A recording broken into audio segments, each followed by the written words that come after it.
इधर एक मुद्दत से रामलीला देखने नहीं गया।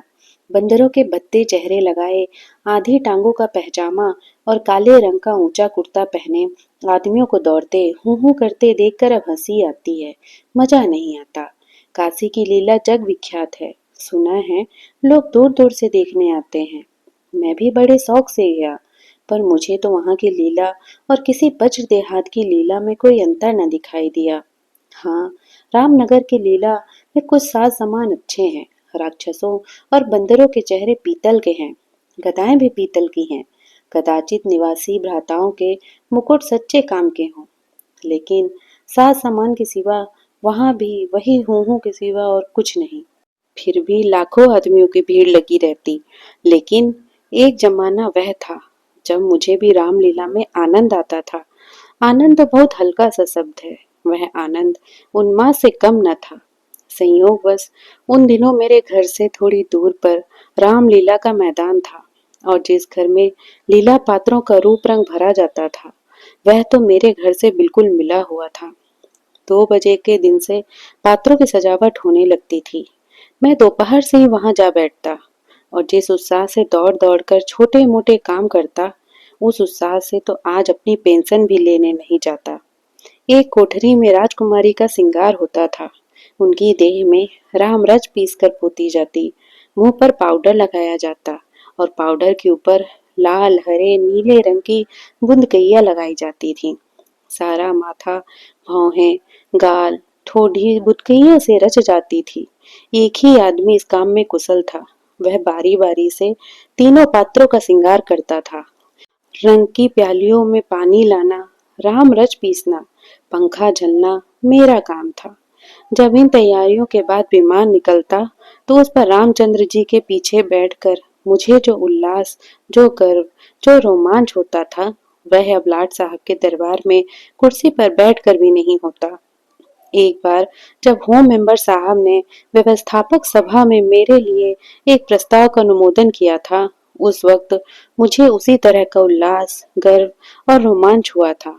हाँ, एक बार जब मेरा ज्येष्ठ पुत्र नायब तहसीलदारी में नामजद हुआ था, तब ऐसी तरंगे मन में उठी थी।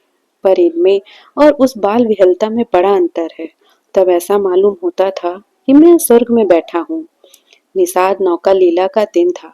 मैं 2-4 लड़कों के बहकाने में आकर गुल्ली डंडा खेलने लगा था।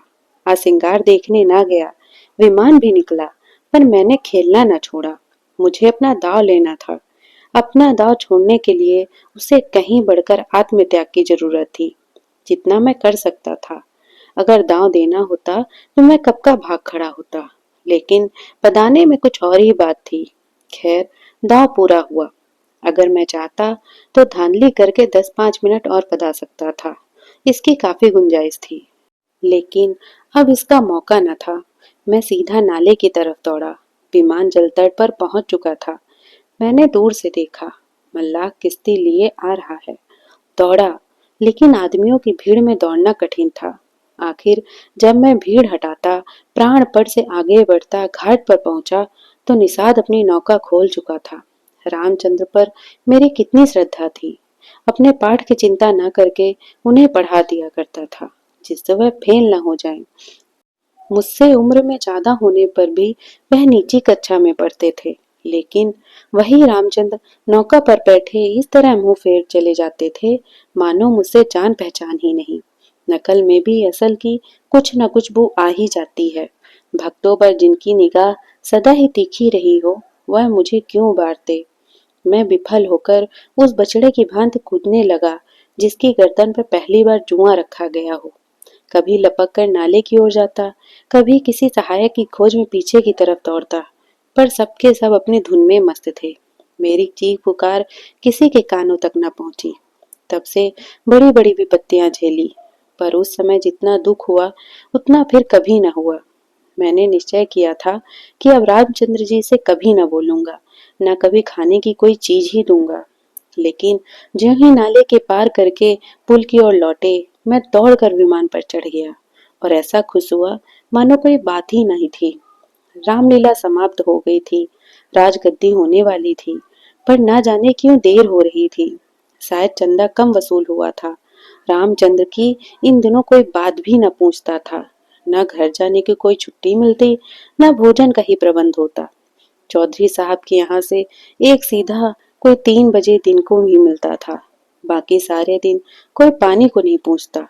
लेकिन मेरी श्रद्धा अभी तक ज्यों की त्यों थी। मेरी दृष्टि में अभी रामचंद्र ही थे। घर पर मुझे खाने की कोई चीज मिलती, वह लेकर रामचंद्र जी को दे आता। उन्हें खिलाने में मुझे जितना आनंद मिलता, उतना आप खा जाने में कभी न मिलता। कोई मिठाई या फल पाते ही मैं बेतहासा चौपाल की ओर दौड़ता। अगर रामचंद्र वहां न मिलते तो उन्हें चारों ओर तलाश करता, और जब तक वह चीज उन्हें न खिला देता मुझे चैन न आता। खैर, राजगद्दी का दिन आ गया। रामलीला के मैदान में एक बड़ा सा सामियाना ताना गया। उसकी खूब सजावट की गई। वैश्याओं के दल भी आ पहुंचे। शाम को रामचंद्र जी की सवारी निकली और प्रत्येक द्वार पर उनकी आरती उतारी गई। श्रद्धानुसार किसी ने रुपए दिए, किसी ने पैसे। मेरे पिता पुलिस के आदमी थे, इसलिए उन्होंने बिना कुछ दिए ही आरती उतारी। उस वक्त मुझे जितनी लज्जा आई उसे बयान नहीं कर सकता। मेरे पास उस वक्त संयोग से 1 रुपया था। मेरे मामा जी दशहरे के पहले आए थे और मुझे 1 रुपया दे गए थे। उस रुपए को मैंने रख छोड़ा था। दशहरे के दिन भी उसे खर्च न कर सका। मैंने तुरंत वह रुपया लाकर आरती की थाली में डाल दिया। पिताजी ने मेरी ओर कुपित नेत्रों से देखकर रह गए। उन्होंने कुछ कहा तो नहीं, लेकिन मुंह ऐसे बना लिया जिससे प्रकट होता था कि मेरी इस धृष्टता से उनके रोब में बट्टा लग गया। रात के 10 बजते बजते यह परिक्रमा पूरी हुई। आरती की थाली रुपये और पैसे से भरी हुई थी। ठीक तो नहीं कह सकता, मगर अब ऐसा अनुमान होता था कि 400-500 रुपए से कम ना थे। चौधरी साहब इनसे कुछ ज्यादा ही खर्च कर चुके थे। उन्हें इसकी बड़ी फिक्र हुई कि किसी तरह कम से कम 200 रुपए और वसूल हो जाएं। और इसकी सबसे अच्छी तरकीब उन्हें यही मालूम हुई कि वेश्याओं द्वारा महफिल में वसूली हो। जब लोग आकर बैठ जाएं और महफिल का रंग जम जाए तो आबादी जान रस कजनों की कलाइयां पकड़ पकड़ कर ऐसे हाव भाव दिखाएं कि लोग शर्माते शर्माते भी कुछ न कुछ दे ही मरे। आबादी जान और चौधरी साहब में सलाह होने लगी। मैं संयोग से उन दोनों प्राणियों की बात सुन रहा था।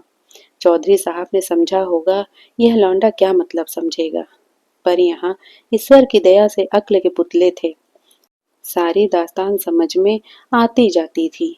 चौधरी, सुनो आबादी जान, यह तुम्हारी जियादती है। हमारा और तुम्हारा कोई पहला साबिका तो है नहीं। ईश्वर ने चाहा तो यहाँ हमारा तुम्हारा आना जाना लगा रहेगा। अब की चंदा बहुत कम आया, नहीं तो मैं तुमसे इतना इसरार न करता। आबादी, आप मुझसे तो जमींदारी चाल चलते हैं। क्यों, मगर यहाँ हुजूर की दाल न गलेगी। वाह, रुपए तो मैं वसूल करूं और मूछों पर ताव आप दें। कमाई का अच्छा ढंग निकाला है। इस कमाई से तो वाकई आप थोड़े दिनों में राजा हो जाएंगे। उसके सामने जमींदार झक मारेंगी। बस कल ही से एक चकला खोल दीजिए, खुदा की कसम माला माल हो जाइएगा। चौधरी, तुम दिल लगी करती हो और यह काफिया तंग हो रहा है। आबादी, तो आप भी तो मुझी से उस्तादी करते हैं। यहाँ आप जैसे कईयों को रोज उंगलियों पर नचाती हूँ। चौधरी, आखिर तुम्हारी मनसा क्या है। आबादी, जो कुछ वसूल करूं उसमें आधा मेरा आधा आपका। लाइए, हाथ मारिए। चौधरी, यही सही। आबादी, अच्छा, तो पहले मेरे 100 रुपए गिन दीजिए, पीछे से आप अलसेट करने लगेंगे। चौधरी, वाह, वह भी लोगी और यह भी। आबादी, अच्छा, तो आप क्या समझते थे कि उतनी उजरत छोड़ दूंगी। वाह रे आपकी समझ, खूब, क्यों न हो। दीवाना बकारे, देव वेश होशियार। चौधरी, तो क्या तुमने दोहरी फीस लेने की ठानी है। आबादी, अगर आपको 100 दफे गरज हो तो, वरना मेरे 100 रुपए तो कहीं गए ही नहीं। मुझे क्या कुत्ते ने काटा है जो लोगों की जेब में हाथ डालती फिरूं। चौधरी की एक ना चली। आबादी के सामने दबना पड़ा। नाच शुरू हुआ। आबादी जान बला की शेख औरत थी। एक तो कमसीन, उस पर हसीन, और उसकी अदाएं तो इस गजब की थीं, मेरी तबीयत भी मस्त हुई जाती थी। आदमियों की पहचानने का गुण भी उसमें कुछ कम न था। जिसके सामने बैठ गई उससे कुछ न कुछ ले ही लिया। 500 रुपए से कम तो शायद ही किसी ने दिया हो। पिताजी के सामने वह बैठी, मैं मारे शर्म के गड़ गया। जब उसने उसकी कलाई पकड़ी तो मैं सहम उठा। मुझे यकीन था कि पिताजी उनका हाथ झटक देंगे और शायद धुतकार भी दें, किंतु यह क्या हो रहा था? ईश्वर, मेरी आंखें धोखा तो नहीं खा रही? पिताजी मूंछों में हंस रहे थे। ऐसी मृदु हंसी उनके चेहरे पर मैंने कभी नहीं देखी। उनकी आंखों से अनुराग टपकता था। उनका एक एक रोम पुलकित हो रहा था। मगर ईश्वर ने मेरी लाज रख ली। वह देखो, उन्होंने धीरे से आबादी के कोमल हाथों से अपनी कलाई छुड़ा ली। अरे, यह फिर क्या हुआ? आबादी तो उनके गले में बाहें डाल देती। अब पिताजी उसे जरूर पीटेंगे। चुड़ैल को जरा भी शर्म नहीं। एक महाशय ने मुस्कुराकर कहा, यहाँ तुम्हारी दाल न गलेगी, आबादी जान, और दरवाजा देखो। बात तो इन महाशय ने मेरे मन की कही और बहुत ही उचित कही, लेकिन न जाने क्यों पिताजी ने उसकी ओर कुपित नेत्रों से देखा और मूंछों पर ताव दिया।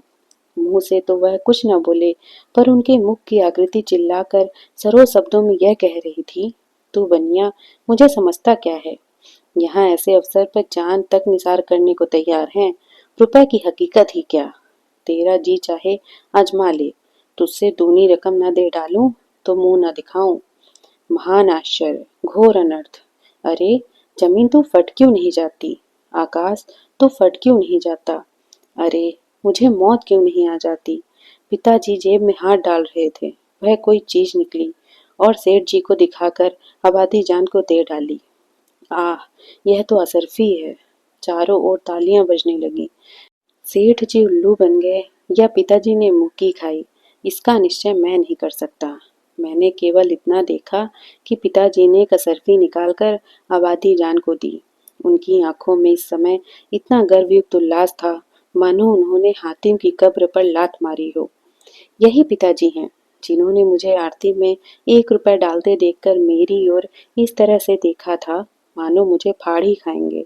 मेरी यह परमोचित व्यवहार से उनके रौब में फर्क आता था और इस समय इस घृणित, इत कुसहित और निंदित व्यापार पर गर्व और आनंद से फूले न समाते थे। आबादी जान ने एक मनोहर मुस्कान के साथ पिताजी को सलाम किया और आगे बढ़ी, मगर मुझसे वहां न बैठा गया। मारे शर्म के मेरा मस्तक झुका जाता था। अगर मेरी आंखों देखी बात न होती तो मुझे इस पर कभी एतबार न होता। मैं बाहर जो कुछ देखता सुनता था उसकी रिपोर्ट अम्मा से जरूर करता था, पर इस मामले को मैंने उनसे छिपा रखा था। मैं जानता था उन्हें यह बात सुनकर बड़ा दुख होगा। रात भर गाना होता रहा। तबले की धमक मेरे कानों में आ रही थी। जी चाहता था चलकर देखूं, पर साहस न होता था। मैं किसी को मुंह कैसे दिखाऊंगा? कहीं किसी ने पिताजी का जिक्र छेड़ दिया तो मैं क्या करूंगा? प्रातःकाल रामचंद्र की विदाई होने वाली थी। मैं चारपाई से उठते ही आंखें मलता हुआ चौपाल की ओर भागा। डर रहा था कि कहीं रामचंद्र जी चले न गए हों। पहुंचा तो देखा तवाइफों की सवारियां जाने को तैयार थे। 20 आदमी हसरत नाक मुंह बनाए उन्हें घेरे खड़े हैं। मैंने उनकी ओर आंख तक न उठाई, सीधा रामचंद्र के पास पहुंचा। लक्ष्मण और सीता बैठे रो रहे थे और रामचंद्र खड़े कंधों पर लुटिया डोर डाले उन्हें समझा रहे थे। मेरे सिवा वहां कोई और न था। मैंने कुंठित स्वर में रामचंद्र से पूछा, क्या तुम्हारी विदाई हो गई? रामचंद्र, हाँ, हो तो गई। हमारी विदाई ही क्या, चौधरी साहब ने कह दिया, जाओ, चले जाते हैं। क्या रुपए और कपड़े नहीं मिले? कभी नहीं मिले। चौधरी साहब कहते हैं इस वक्त बचत में रुपए नहीं है, फिर आकर ले जाना। कुछ नहीं मिला? एक पैसा भी नहीं। कहते हैं कुछ बचत नहीं हुई। मैंने सोचा था कुछ रुपए मिल जाएंगे तो पढ़ने की किताब ले लूंगा, सो कुछ न मिला। राह खर्च भी नहीं दिया। कहते हैं कौन दूर है, पैदल चले जाओ। मुझे ऐसा क्रोध आया कि चलकर चौधरी के खूब आड़े हाथ लूं। वैश्याओं के लिए रुपए, सवारियां, सब कुछ, पर बेचारे रामचंद्र और उनके साथियों के लिए कुछ भी नहीं। जिन लोगों ने रात की आबादी जान पर 10-10, 20-20 रुपए न्यौछावर किए, उनके पास क्या इनके लिए 2-4 आने भी नहीं हैं? पिताजी ने भी तो आबादी जान को एक असरफी दी थी। देखो इनके नाम पर क्या देते हैं। मैं दौड़ा हुआ पिताजी के पास गया। वह कहीं तफ्तीश पे जाने को तैयार खड़े थे। मुझे देखकर बोले, कहाँ घूम रहे हो? पढ़ने का वक्त तुम्हें घूमने की सोचती है। मैंने कहा, गया था चौपाल। रामचंद्र विदा हो रहे थे। उन्हें चौधरी साहब ने कुछ नहीं दिया। तो तुम्हें इसकी क्या फिक्र पड़ी है? वह जाएंगे कैसे? पास राह खर्च भी तो नहीं है। क्या कुछ खर्च भी नहीं दिया? वो चौधरी साहब की बेइंसाफी है। अगर आप 2 रुपए दे दें तो मैं उन्हें दे आऊं। इतने में शायद वह घर पहुंच जाए। पिताजी ने तीव्र दृष्टि से देखकर कहा, जाओ अपनी किताब देखो, मेरे पास रुपए नहीं। यह कहकर वह घोड़े पर सवार हो गए। उसी दिन से पिताजी पर से मेरी श्रद्धा उठ गई। फिर मैंने कभी उनकी डांट डपट की परवाह नहीं की। मेरा दिल कहता, आपको मुझको उपदेश देने का कोई अधिकार नहीं। मुझे उनकी सूरत से चिढ़ हो गई। वह जो कहते मैं ठीक उसका उल्टा करता। यद्यपि इसमें मेरी हानि हुई, लेकिन मेरा अंतःकरण उस समय विलपकारी विचारों से भरा हुआ था। मेरे पास 2 आने पैसे पड़े हुए थे। मैंने पैसे उठा लिए और जाकर शर्माते शर्माते रामचंद्र को दे दिए। उन पैसों को देकर रामचंद्र को जितना हर्ष हुआ, वह मेरे लिए आशातीत था। टूट पड़े, मानो प्यासे को पानी मिल गया। यही 2 आने पैसे लेकर तीनों मूर्तियां विदा हुई। केवल मैं ही उनके साथ कस्बे के बाहर तक पहुंचाने आया। उन्हें विदा करके लौटा तो मेरी आंखें सजल थीं, पर हृदय आनंद से उमड़ा हुआ था। दोस्तों, आपको ये कहानी कैसी लगी? प्लीज़ कमेंट करके ज़रूर बताइएगा। और ऐसे ही वीडियोस के लिए सब्सक्राइब करें मेरे यूट्यूब चैनल को और फॉलो करें फेसबुक पेज को। धन्यवाद।